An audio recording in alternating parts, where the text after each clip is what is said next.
pessoal, eu sou o Anderson.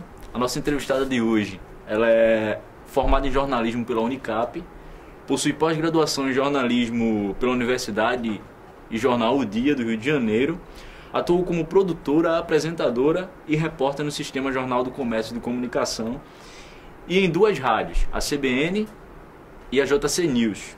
Atualmente, a nossa entrevistada é diretora de comunicação da Câmara Municipal do Recife e é com muito prazer que recebemos a Eden Pereira. Obrigada pelo convite, Anderson. É um prazer falar um pouco da nossa experiência para os alunos da ESO. Muito obrigada pelo convite. A princípio, eu tenho uma perguntinha bem básica. Nós, como alunos de jornalismo, quando a gente chega na faculdade, a gente tem uma visão, um conceito meio que pessoal sobre o que é jornalismo de fato. E fica um pouco de dúvida, uma certa interrogação, porque cada um tem o seu conceito, o seu pensamento particular. Eu gostaria que nesse momento você falasse um pouco sobre o que é jornalismo para você, diante de toda a sua experiência, pelo que você já passou como jornalista, você possa compartilhar conosco o seu conceito. Claro. Veja bem, Anderson, alguns alunos chegam na faculdade pensando que vão ser jornalistas, vão dar entrevistas e vão conceder autógrafo no shopping quando andar. Não é bem assim. A gente tem essa profissão que é uma ponte entre os menos favorecidos e os mais favorecidos. Sabe, a gente tem que incomodar se trabalhar num veículo para ajudar na manutenção da justiça social. Ser jornalista é uma missão. É muito mais do que colocar o rostinho na televisão, do que falar numa rádio, do que escrever no jornal. O nosso ego tem que ser esquecido, porque não existe exatamente o glamour da profissão. Existe muita dignidade em exercer, mas é uma profissão que exige que a gente trabalhe finais de semana, feriados, dias santos. Sabe, durante muitos anos eu não vi, por exemplo, o Réveillon na minha casa. Eu estava trabalhando. Durante muitos anos eu não participei de nenhuma festinha infantil no carnaval com os meus filhos, porque eu estava trabalhando. Então é uma profissão que é muito digna e também pode ser que para muitos não signifique a riqueza, mas é um chamado, entende? É como se você sentisse que tem que estar à frente da notícia e ser a ponte entre o fato que está acontecendo e os seus telespectadores, ouvintes ou leitores. O jornalismo eu tenho como se fosse uma missão que a gente encara. Tem que calçar todos os dias a sandália da humildade, porque os salários não são altos, mas todos os jornalistas que eu conheço e que trabalham bem, conseguiram espaço no mercado e vivem com dignidade, sabe? E com felicidade de fazer o que gosta, o que sabe fazer e aprender todo santo dia. Eu acho que o jornalismo para mim é isso. Com toda essa bagagem que você tem, eu gostaria de saber o que te incentivou a escolher o jornalismo como profissão.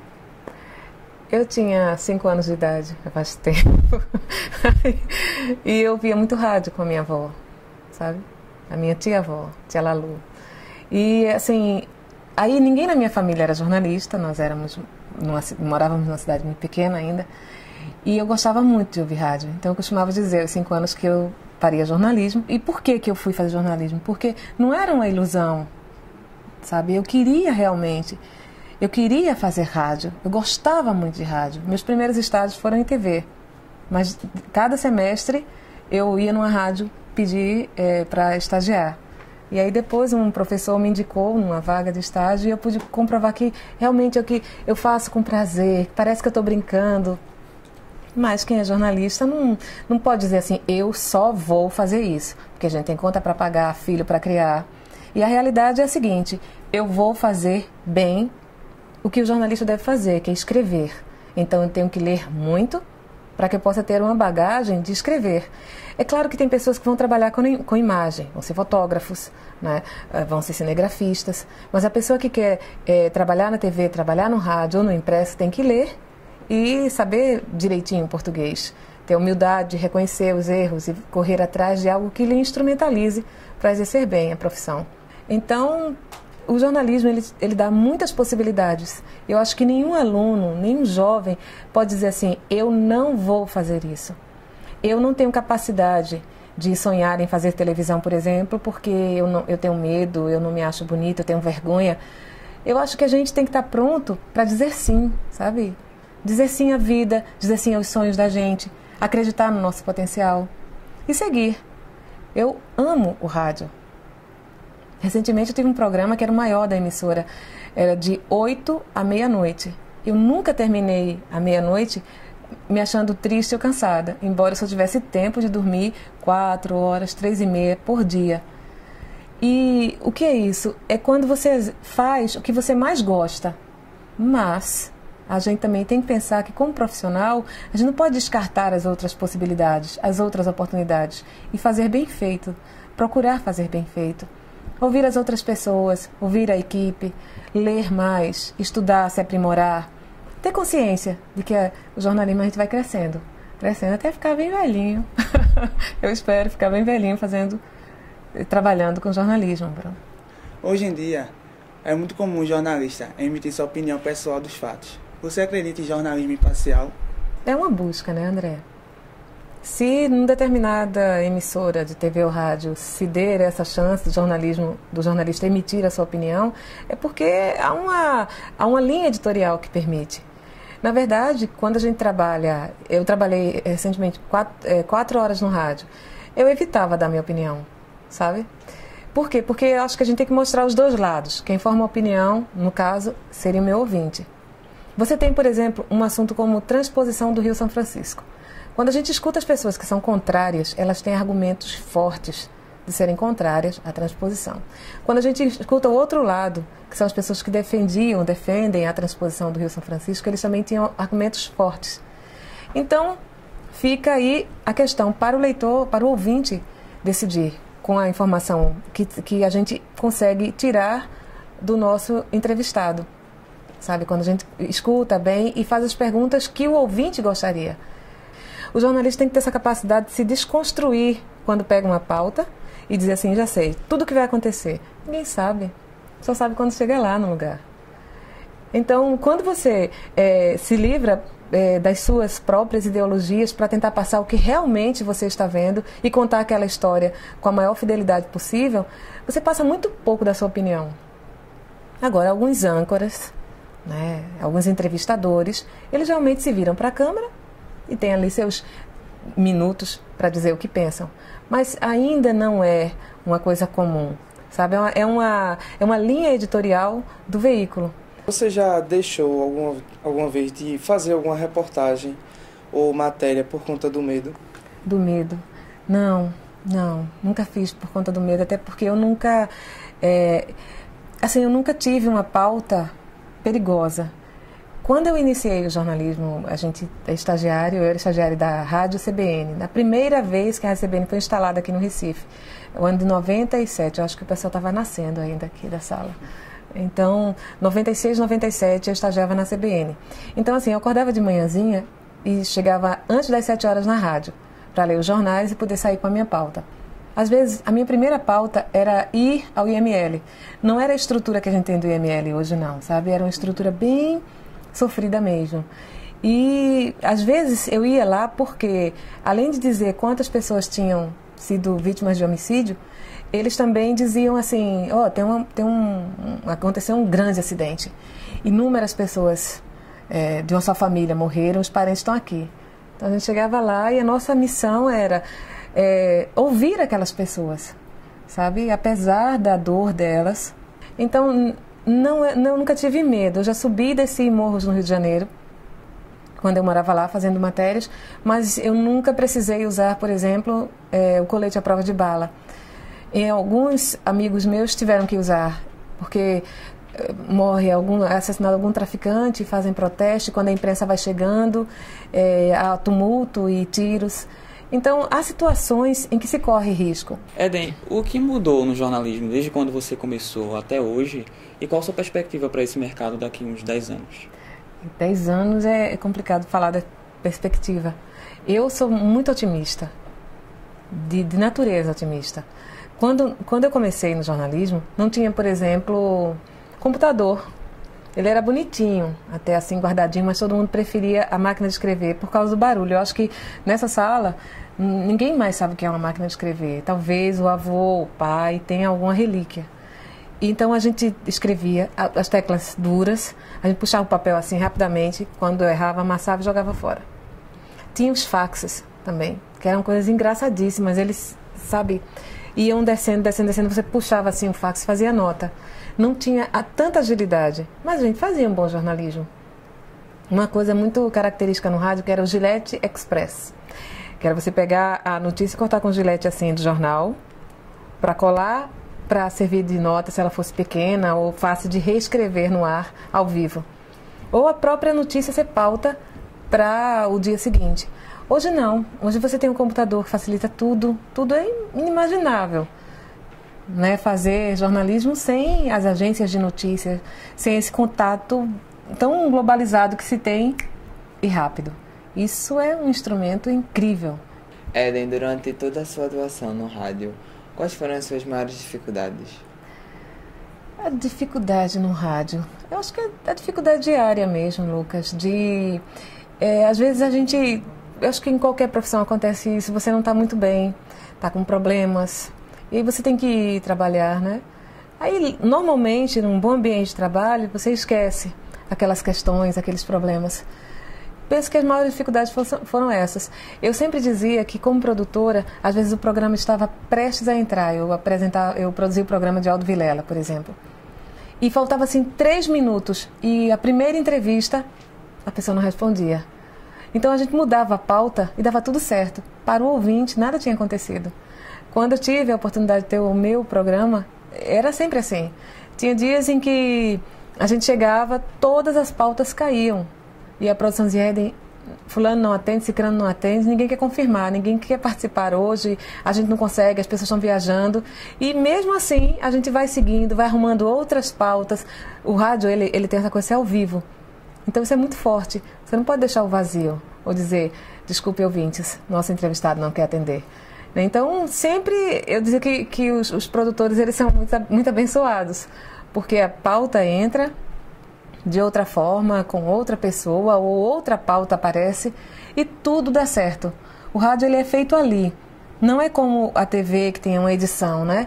Então, todos os problemas que tiverem, que ocorrerem, eles têm que ser resolvidos ao vivo. Nós somos apenas a ponte, né? A notícia que importa, sabe? A gente é apenas a ponte. Não é o mais importante. Apenas o que conduz, o que leva a notícia. A notícia é mais importante, aí vale o bom senso. Formado em jornalismo pela Unicap, em 2009 recebeu o convite para trabalhar na Rede Globo Nordeste, onde foi repórter e apresentadora do Bom Dia Pernambuco. Atualmente, Vanessa Andrade assumiu o NETV segunda edição. Vanessa, queremos agradecer pela participação e, nesse primeiro momento, como jovens, futuros jornalistas, gostaríamos de saber em relação sobre o que é o jornalismo de fato. Ao entrarmos na faculdade temos uma certa visão muito pessoal sobre o que é o jornalismo, mas nos deparamos com tantas opiniões e definições acerca do jornalismo, mas queríamos saber a sua opinião a respeito do jornalismo.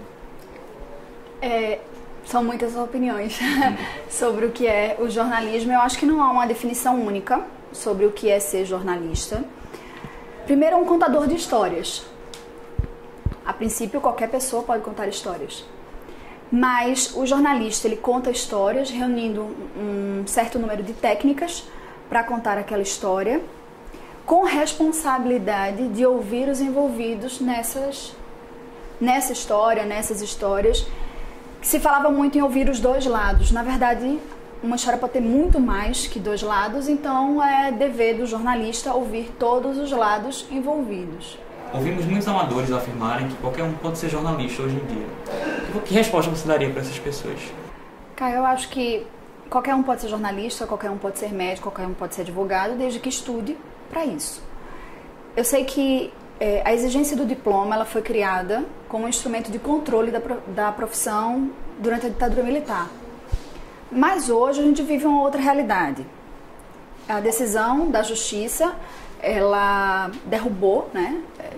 Não é mais obrigatório você ter a formação em jornalismo, ter um diploma de jornalista para exercer a profissão. Eu particularmente, eu lamento essa decisão, mas ainda há uma possibilidade de regulamentação da profissão, que está ainda em discussão no Congresso Nacional.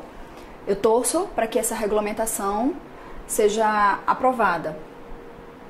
Entendo que aos comentaristas, aos especialistas, esses talvez realmente não há necessidade para esses de serem formados em jornalismo. Me refiro aos comentaristas de futebol, me refiro ao comentarista de economia, me refiro a um comentarista, um cientista político, né? Então, assim, eu acho que o comentarista, ele não precisa, de fato, ser formado em jornalismo. A gente está convidando ele para comentar uma história, então ele tem que ser especialista naquela história que a gente comentou. Mas, para a produção e a transmissão da notícia, eu acho que é importante, sim, a pessoa ter passado por uma universidade, não só para aprender as técnicas, para contar as histórias, mas porque a universidade é o lugar de se discutir a questão principalmente ética, as questões filosóficas, antropológicas, e uma pessoa sem a formação pode não se preocupar com esses detalhes, pode não ter a capacidade de ver o contexto da história. Então, a pessoa que passa pela universidade, ela está muito mais apta a contar com ética e profissionalmente essa história. Eu queria saber quais foram as maiores dificuldades enfrentadas por você na televisão. Lucas, então, as dificuldades enfrentadas na TV, eu acho que foi a parte mais, digamos assim, técnica, da voz. Eu tinha uma voz muito fininha. E eu digo a você, fono muda a vida de uma pessoa. Então eu devo a minha carreira, especialmente a um fono. Vários fonos passaram por mim, mas um foi muito especial, que foi quando eu trabalhava na TV Cabo Branco em João Pessoa, que foi quem de fato detectou os meus problemas físicos e conseguiu achar o melhor tratamento para mim. Então, minha voz hoje nem de longe lembra, olha, se ela hoje já não é assim, tão maravilhosa, imagine.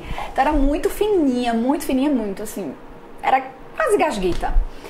E eu sinto que a minha primeira dificuldade foi essa, melhorar, para que a voz fosse boa de se ouvir, não, porque a questão não é que ninguém em televisão tem que ter voz grave, não é isso, né? Só tem espaço em TV quem tem voz grave, não. Estão aí os nossos repórteres para mostrar que não é assim. E eu estou aqui também para mostrar que não é assim. Mas assim, a voz, ela não pode chamar mais a atenção do que a notícia. A roupa, ela não pode chamar mais atenção que a notícia. A maquiagem, o cabelo, nada estético pode chamar mais atenção do que a notícia. Agora, ela contribui para a mensagem. Ela contribui para passar a notícia. Então, se eu tenho uma voz que chama muita atenção, a pessoa desconcentra do que eu estou falando. Então, essa foi a minha principal batalha, digamos assim, para ser jornalista. Foi trabalhar a voz. Com relação a texto, ao veículo em si, eu não senti muita dificuldade porque eu já vinha estagiando em TV, então mais ou menos já entendia como é que TV funcionava, a diferença de TV para rádio, para jornal. Cada veículo tem o seu mecanismo, né, de funcionamento, então eu mais ou menos entendi. Então eu acho que e texto é amadurecimento, né? Então é experiência, você vai melhorando a cada momento. Mas eu posso dizer que a minha principal dificuldade mesmo foi em relação à voz. Você acredita nas matérias que você veicula? Sim, com todas as letras em maiúsculo. Eu acredito em todas porque todas são feitas aqui na empresa, todas são feitas com muito critério e com muito cuidado. Você acredita em jornalismo imparcial? André, essa discussão da imparcialidade e da parcialidade é ótima, assim. Na universidade a gente discute muito sobre isso, né? Porque se você for na raiz mesmo da palavra, não existe imparcialidade. Por quê? A partir do momento que eu estou fazendo, por exemplo, uma reportagem numa comunidade, mostrando a falta de esgoto, né, de tratamento de esgoto, que eu mostro lá o esgoto passando na porta da casa da senhora, invadindo a casa da senhora. A partir do momento que eu escolho o que eu vou mostrar e o destaque que eu dou àquilo, mostrando a necessidade de existir um saneamento básico, eu estou imprimindo a minha opinião.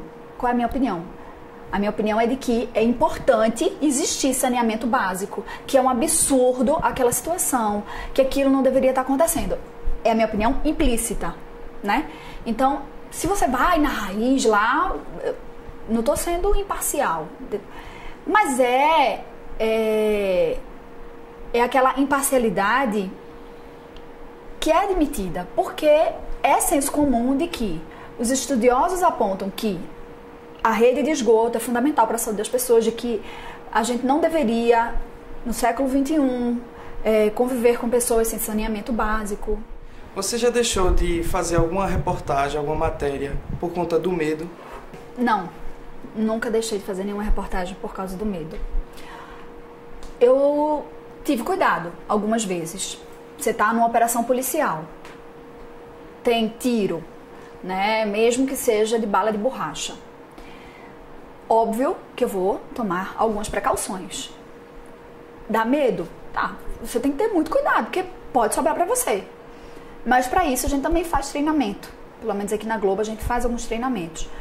Para em momentos de conflito policiais, um conflito policial, a gente saber exatamente em que posição a gente ficar para a gente também não ser alvo, né? Nem de um lado nem do outro. Porque normalmente em conflito, já está dizendo, né? Tem a polícia tem o outro lado também, sem dizer quem está certo e quem está errado. Mas assim, pode voar pedra de um lado, bala do outro, então você tem que se proteger. Então assim, nessas reportagens são as reportagens que mais eu tive cuidado. Eu lembro só de uma que eu estava em Petrolina e estava tendo uma passeata do MST e era um momento assim muito delicado, assim, os ânimos estavam bem acirrados. E aí no meio da passeata e aquela coisa, por ser da TV Globo e há enfim, aí o pessoal da TV Globo, não sei o que, sai daqui e tal. E eu disse, não vou deixar de gravar não. Aí ela disse, você é louca, não diga isso pra eles, sabe, e tal, enfim. Mas eu nunca tive medo de fazer assim, digo, melhor, medo dá, mas nessas operações que envolvem violência, principalmente com tiro e tal, medo de ser ferida, mas nem por isso eu deixei de fazer, é só tomar determinadas precauções.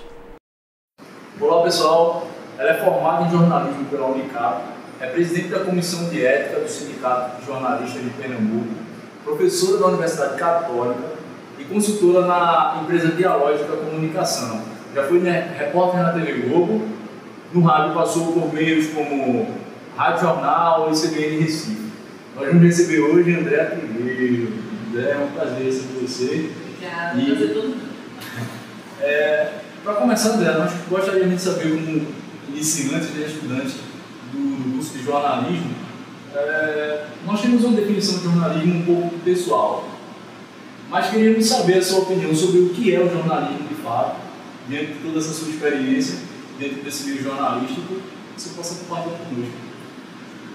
Vamos lá. Jornalismo, para mim, é o exercício profissional, né, de quem é o porta-voz da sociedade e que faz a mediação de um diálogo entre a população, o cidadão comum e as instituições que fazem parte da sociedade, sejam elas instituições públicas, privadas, organizações da sociedade civil.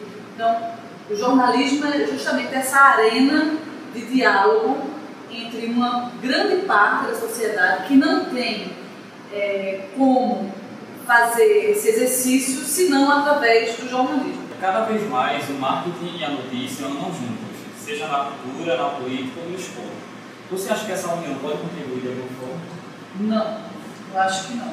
Eu acho que jornalismo, em tese, né, tecnicamente, é o relato dos fatos, ouvindo o maior número possível de pessoas envolvidas naquele episódio, e o marketing, ele é os fatos relacionados a um único sujeito, né? A gente faz o marketing de uma empresa de cerveja, a gente faz o marketing de uma marca de sapatos, a gente faz o marketing de algum político.